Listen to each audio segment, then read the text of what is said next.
Party people, party people. Hello. How you doing? Whew. Let me just get some deep breaths in for me real quick. Hello, and welcome back to another episode of The Inside Perspective. You know, I kind of miss saying that. It's been a minute since I've actually sat down and been able to do this work. Honestly, I've been busy as fuck with starting school. Started my master's in biomedicine and digital media, which will help me catapult the Inside Perspective even further. The things I have planned, my God. I've also been training to be a certified life coach, which required a lot more intentionality than I don't think it was intentionality. It took a lot more time than I expected. I'll just put it that way. I spent so much time going through the modules, going through the self-study packets, doing the reflection, which has definitely been my favorite thing about the certification thus far. Like, the types of questions and reflection that is required of you, because it's like, if you're gonna try to help somebody else go through this process, you have to do it yourself first. So I have been hitting with some deep reflection, and there was something that was sitting on my chest so much so I said, you know what, this isn't going to be for my self-study hours. Yes, cheers. This is going to be an episode. Ooh, 99 peaches. My Lord. Yes, I chase with water. Don't judge. If anything, you should support. I've only had a hangover maybe once or twice in my drinking years. Nevertheless, it was talking about relationships and connections and intimacy, and, you know, the way in which we share our lives with people, and how sometimes it doesn't really go as planned in your mind. And so that leads me to today's topic of being friends with your exes. Being friends with your exes. Yes. I always say I'm cool with being friends with my exes, is mostly because I date good people. I date people and get in relationship with people who are good at their core and just may have some fucked up way of showing and expressing their love, and sometimes their triggers get the best of them, as every human on this earth does. I've had my fair share of trigger explosions, but now it comes to what does that boundary look like, you know, especially if you're in a new relationship, right? So let's just backpedal just a little bit. Y'all break up, you and your person break up. You still want them in your life. Like, let's be honest about some of these things. Every time we break up doesn't mean it's like we hate each other, fuck them type of vibe. Can that be wrapped up into an I love you and I miss you? Absolutely. But at the end of the day, there's still a lot of anger and frustration that's there at the very beginning. So I'm not saying y'all finna be buddy as soon as you break up. Like, let's be realistic. There's gonna be some distance. There's gonna be some separation. There's gonna be some awkward, some tension, some anger. But allowing that to kind of go through its phases and still have respect for one another, not to allow that anger and frustration and pain be used in a way that tears down the person that you actually really care about. And so, again, since I date good people, rarely have I been in a situation when, I'd say probably once or twice, I've been in a situation where I've decided to back out of the dating part of the relationship, because there's dating, which I really want y'all to get. There's dating. Oh, sorry, Mikey. There's dating, and then there's being, let's see, dating, casually dating, and then there's exclusively dating, and then there's the relationship, right? So I feel as though, not this turning into a relationship, whatever. I feel as though whenever you're casually dating, you could do whatever the fuck you want. Text who you want, fuck who you want, go out on dates who you want. Just whenever it comes to sexual health, make sure you communicate and always use protection and get tested regularly. And that means if you do have a partner and you're only with that partner, get tested every 6 months. And this is my recommendation, I'm not the CDC. But then if you are having sex with multiple people throughout the month, then you need to be getting tested If it's like your top 5 for the whatever, I say you still need to get tested every 3 months, maybe even sooner. But ultimately, certain diseases don't show up until honestly 3 months, or you could be asymptomatic. You have chlamydia and you don't even know it. Nevertheless, when you're in that casual dating, you're free to do whatever the fuck you want. Now, whenever you're exclusively dating, you're still dating that person. However, you're starting to place and put in some of your because they're not boundaries, expectations. Yeah, expectations of like what you want from a partner. Like it's starting to get a little bit more deeper, a little more intentional. Like it isn't just like, hey, let's go out and get something to eat and just chat about whatever. It's like, so how do you cope? What does angry so and so look like? How does that transcend into your relationship? Like it's more in depth than you're really just honing in on this one person because you're feeling them and you probably feel like you could have a relationship with them. Now I feel as though that you can. I was gonna say that you can exclusively date more than one person, but then what does the word exclusively mean then? You know what I mean? So I think that what I was thinking of could definitely go into the casual dating. Casual dating, you're here for everyone. You're doing you. You got your judge going on. You got your top roster. And then I feel like once you get into like exclusively dating, you got your number one, but you still got your number two, just in case. Also, while communicating all these things, you're never a player if you gotta lie about your shit. You're never a player. I can promise you that. If you gotta lie, then you really not who you think you are.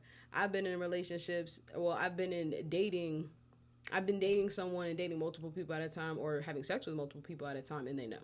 They may not know who they are exactly, but they know that I'm having sex with them. They may be having sex with one other person because sexual health is important. But then also, so there's no misunderstanding of like, oh, I thought this was more serious or this, that, and the third. It's like, no, I'm casually dating right now. You on the roster. You ain't got to say it like that, but you got to find your way to let them know. You on the roster. But again, once you get into your exclusively dating, you got your number one. Number two's on deck. But you got your number one. And then eventually you're going to get into, because the goal of casually dating is casually dating. Now, exclusively dating is with the goal of getting in a relationship, period. You're not exclusively dating somebody for shits and giggles. Let's be for real. So once you're in that relationship, you love each other, you go through your processes. Long story short, you break up. Now, the only time where I feel like, okay, so let's say I was a manipulator and abuser. Let's just say that. I mean, it's unlikely, but let's just say in the relationship that somebody broke up with me, I was manipulative, I was abusive, physically, emotionally, and verbally. Do I think you should go and be friends with me after we break up? No. No. Now, 5, 10 years or a year or whatever, if you're open to being friends with them, you've seen the changes, you feel safe around them, you can pick up, you can still pick up their sense. Like I feel like whenever you really love somebody, you really know somebody, and emphasis on when you really know someone, you can still feel their spirit around you, and you can feel whenever it's brighter or when it's more dim. And so if you still have that essence and you still want to go chop it up with them, what's the harm? Now, we have to pay attention to our intention in going back to go chat it up. Is it really is just to go kick it with somebody that you used to have a lot of fun with, like your dog, like your friend, like y'all can go to putt and maybe a movie and it's still very platonic? Yes. Enjoy people, enjoy friendships. But if that motherfucker is still an abuser, mentally, emotionally, super manipulative, verbally, dead him. You don't need people in your life like that. You deserve a soft love. Love shouldn't be disrespect. Love shouldn't be manipulative. Love doesn't put you down. Like, I think we really need to start understanding that half of y'all are getting it. Well, half of us are getting in relationships where the people like the idea of us and not necessarily who we are in general. It's more so like they fit the picture. They would look good with me in a picture on Instagram. Like it's the look that they're going after. You fit the look, and know that because in their mind you fit the look, they also expect you to act a certain way. And so whenever you stop acting that certain way, you're gonna get fired. But the thing is, they won't get rid of you because you still go with their niche of what they want to look like. They can't be the person that lost a girlfriend once they went to college. They can't be the person that like, oh, my baby daddy left me, my baby mom left me.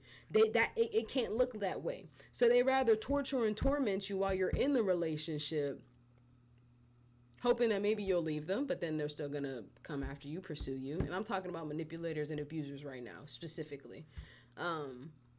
They'll do everything they need to make you look like the villain and them like the victim. You just have to understand at one point when to walk away. Our ego will make us think that I can take all this bullshit.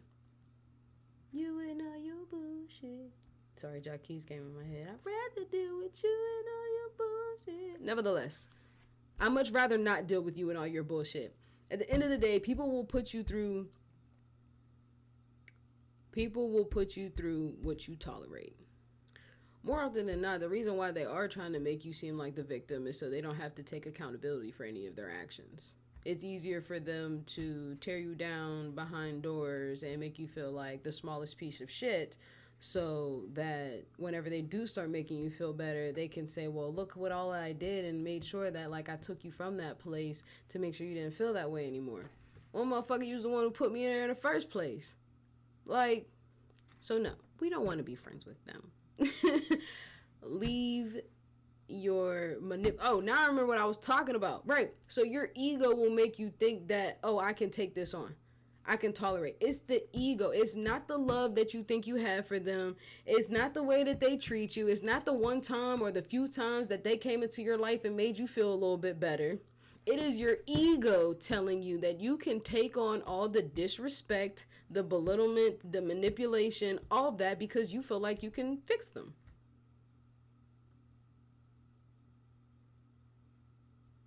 You still love them, absolutely.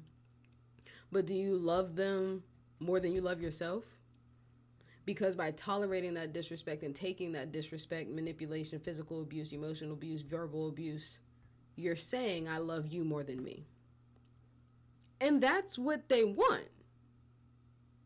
I was supposed to be talking about friends after a relationship, but this is a very specific part that I feel like we just needed to be touched on.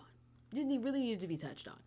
Because I see and even myself, I've seen it in myself of constantly going back, and I'm looking for the piece of paper because I went to go see a therapist the other day and she told me what this is. But I gotta find the piece of, I think I see it. Hold on, y'all, hold on. Oh shit. I found it. I found it. Did I have this one? I think it was like this. Yeah. No, it wasn't. It was this way.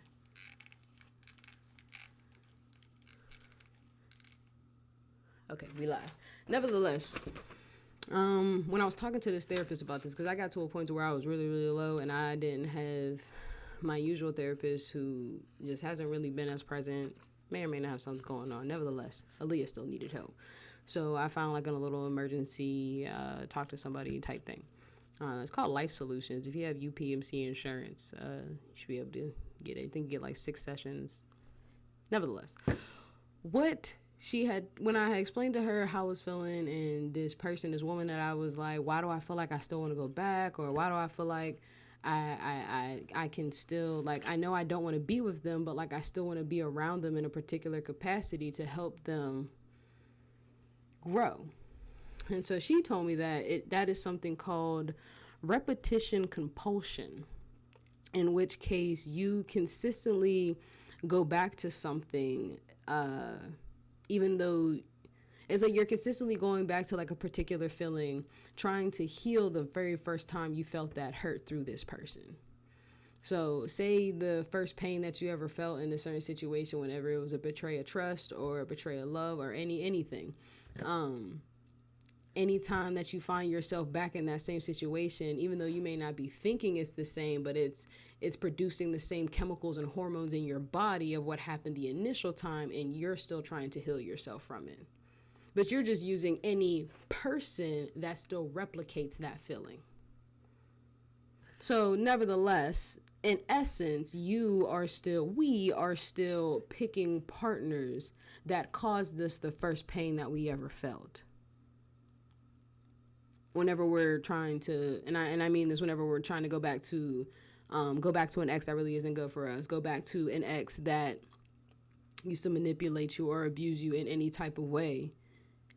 It's that feeling of still trying to heal yourself for the very first time, because it may be the first time they've done it to you. So your brain isn't registering the fact that, like, oh, this happened whenever my mom did da da da da da, or when my dad or my uncle, like all of those things. Your body is still releasing those hormones, but you are still seeing it as this brand new person, which is a completely different situation. Repetition compulsion. And a book she recommended was Stop Caretaking. And another little note I have on here that says the ego cannot get in the way. The ego says, I can take it, but you have to realize that you don't have to. So that really hit for me. And I've been thinking about basically every single relationship that I've been in since then. And the type of relationship that I have with them now in terms of friendship, how do I act? How am I conducting myself? Am I still trying to be Captain Save a hoe? Am I still maybe not Captain Save a hoe, but Cadet Coleman here to the rescue? Like, what what role am I playing in this moment with the friendships that I do have with my exes? And what I really was thankful is that I've matured enough that there's some people that I've dated that I realize, like, we can still be cool. I see you walking around, it's still, hey, what's up, it's all love, how you doing, give me a hug, I hope you're doing well, how are you? I like that. I appreciate the fact that almost every person that I've been intimate with, or even just had a relationship with, I can still go dap them up or say what's up, dog, or give them a nice little head nod or some eye contact. Like, it's not beef. I can't stand having beef. It's really not. It's not in me. I don't like it. I don't like conflict, but don't get it fucked up. Like, don't fuck with me either. But, like, I really don't like conflict. I prefer to talk things out. But as soon as I start to feel disrespected repeatedly, you kind of just run out of chances. I saw this one, I was talking to my bro about it, and but she was saying that she was watching this TikTok, and this woman was saying basically guys that she dates, she puts their name on the board and almost plays it like hangman. And every time they mess up or disrespect her or whatever it is in a certain way, she erases a letter. And so I have somewhat of that same system, but I usually just use numbers. And you get, I'd like to say you get 3. But more often than not, you get about 4.75 chances with me. Because sometimes shit do be accidents. And you can also build your points back, depending upon behavior. So it's not like a total just like you fucked up 1, you fucked up 2. Like, I'm very open to understanding that we're all human beings, because I even make mistakes and fuck up and say things and do things that really wasn't in my best interest or the best interest of my partner or my friend or whoever I'm talking to at the time. So I'm really grateful, but I'm able to take accountability. Accountability gets you points back. If you can know that you've misbehaved, kind of act out of whack, just a little off, you were triggered and you reacted in a certain way, you can come back and have a conversation with me after that, I can give you some points back. But if you want to act like you wasn't doing shit and then try to gaslight me, oh my God, I may just have to clear the board. You're done. You're done. You're done. But I'm realizing that although I say I'm done, internally, I'm still like, damn, why it have to be like that? Like, damn, we really couldn't have a conversation? Like, we really couldn't talk about this? And that eats at me because, again, now we got beef. And I'm not the one to kind of just like shrug shit off like it is what it is. That's not how I operate. I fucking care. And I'll fucking care for a while. even with me being in my relationship now, like, and that's why I'm so, for one, appreciative of my girlfriend, because her and I can share conversations like this where I talk about like, hey, I'm feeling a little wonky because like I just don't like how a certain situation was handled between me and a friend or me and somebody I dated or like whatever had happened. I'm just like, hey, it just don't feel right. And she don't ever like think like, the fuck that got to do with us? Like, is that you second guessing us? And I'm like, no, babe, like, you know, I'm 100% all in on you. I just also have these feelings, and I'm like a sponge. Like, until I'm able to be thoroughly rinsed out and washed, I just feel like I'm stained with the pain of what happened between me and the individual. And sometimes I don't know if I'm trying to still go in and still go and be their friend, or if I'm only looking for. I'm trying to heal with the person there. You know what I mean? Like, they said some fucked up or did some fucked up shit, and I still kind of just want to be around them, almost on some, like, did you really mean that shit? Like, did you really mean that shit like the way it happened? Like, did you really mean that? Like, I'd be so hurt, y'all. So fucking hurt. Like, damn. Out of all the ways you could have moved, that's the one you did? And so that's whenever I have a hard time of trying to understand, like, am I trying to be their friend or am I still looking for them to heal me? Because it's not their responsibility. So there's many layers to wanting to be friends with your ex. You can't want to be friends with your ex because you still want the benefits of fucking them if you're single. That's going backwards. You don't need that in your life. You can't do that. And now, whenever I think about, like, why do I want to be friends with this person? And if it's ultimately because they are a good person but just got some fucked up behaviors and it's on your scale to where you're comfortable. I don't even like saying that because some of us tolerate too much bullshit. But for lack of a better word, if it wasn't that bad when y'all was together and it was just a lot of miscommunication and misunderstanding that just turned into hurtful words, like, I'm the person I want to sit down and have a conversation with it. But I need some time, though, because you hurt my feelings. And usually once people hurt my feelings, I need true and total space from them, because then I start to want to play the same game back. Like, oh, you thought that was a low blow? I can go to hell. Like, but that's not who I am. And so when I know that I have those behaviors coming out in me, I really say, like, okay, let me take a beat. Let me give this some space. Let me give it some breathing room. Everything needs air, you know. Well, I guess not everything. I guess fish don't. But nevertheless, giving it some time, some space to then be able to come back to the situation, but then also understanding that that person may not want to be friends with you. They don't want to kick it with you. They don't want to be able to text, hey, how you doing? Have a good one. Like, they don't want that. It's like we was together, now we wasn't. We cool, but, like, it's cakes. I'm okay with that because there's no beef. There's no beef. But if there's beef, I'm like, nah, we with time, of course, damn near a year. But with time, I'm like, nah, we shared too much. We've seen each other in such a light. Like, I know in my heart I don't want it. I feel like in both of our hearts this isn't how we want this shit to go, but sometimes it just needs to be that way, and you just literally need to walk your separate ways because you're toxic to each other.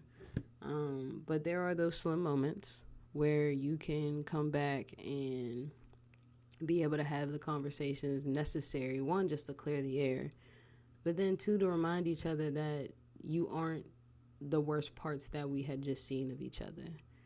And I feel like with true friendships that you'll find in people that you date or in general, but specifically with people that you're dating, if you find a solid motherfucker that just fucked up,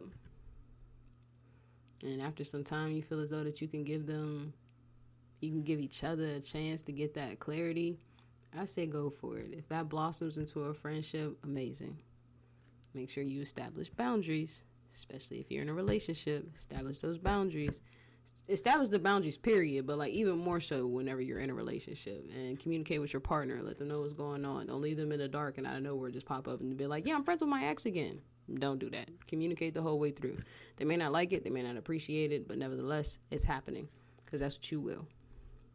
That's what you're willing. Like, that's what you will. If that's what you want to do, like, but always check your intentions. Don't go after them because you still want to fuck them on the low. Don't go after them because, you know,